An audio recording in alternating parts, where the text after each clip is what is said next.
ሰላም ቤተሰቦች እንዴት ናችሁ? ለምን ጠፋሽ እንደምትሉኝ ባለሙሉ ተስፋ ነኝ። ምክንያቱም ከብዙ ጊዜ በኋላ ነው የተመለስኩት ማለት ነው። ምክንያቱም በቃ አልተመቸኝም ነበር፣ ያለሁበትም ለመስራትም አልተመቸኝም ነበረ እና ግን ያው በሚመቼ ሰዓት ደግሞ ቲክቶክ ላይ አንዳንድ ጊዜ ታዩኛላችሁ እና ለማታውቁኝ ደግሞ አዲስ የሆናችሁ ሰላም እባላለሁ። ወንጌል የምስራች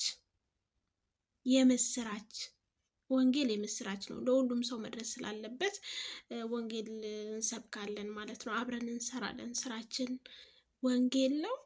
ላልሰሙት ማሰማት ነው ማለት ነው። አብረን እንቀጥላለን። ምክንያቱም ጌታ ኢየሱስ እናንተ የዓለም ብርሃን ናችሁ፣ የምድር ጨዎች ናችሁ ብሎናል። የዓለም ብርሃን ጨለማ ላይ ያበራል።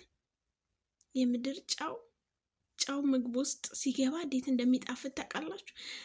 አለ ጨው ምግብ መብላት ይቻላል? አይቻልም። ውሃ ነው የሚለው። እኛ የምድር ጨዎች ነን። ስለዚህ ለአሕዛብ እናስፈልጋቸዋለን። በቃ የግዴታ ወንጌል መሰበክ አለበት። የምስራች ላልሰሙት ማሰማት ግዴታችን ነው።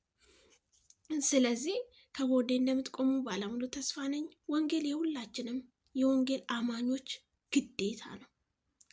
በቃ ሁላችንም።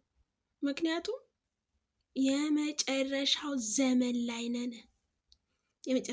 ላይ ነን። ለሁሉም ወንጌልን ማሰማት አለብን፣ መመስከር አለብን። ብዙዎች ደግሞ ይድናሉ። ብዙዎችም እየዳኑ አይደለ?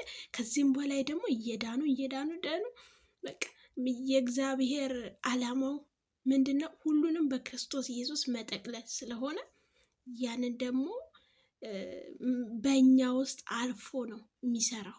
ጌታ ኢየሱስ በእኛ ውስጥ አልፎ እኛን ልጆቹን ተጠቅሞ አሕዛብን የሚበዘብዘው ከጥልቁ ከአውሬው ማለት ነው። እና ሁላችንም መደጋገፍ አለብን። ይህን ቪዲዮ ሰብስክራይብ፣ ላይክ፣ ሼር እያደረጋችሁ አበረታቱኝ። ሰፋ ባለ ቪዲዮ መጣለሁ። ለዛሬ ይሄን ካልኳችሁ ይበቃችኋል። ተባረኩልኝ። ወዳችኋለሁ። ባይ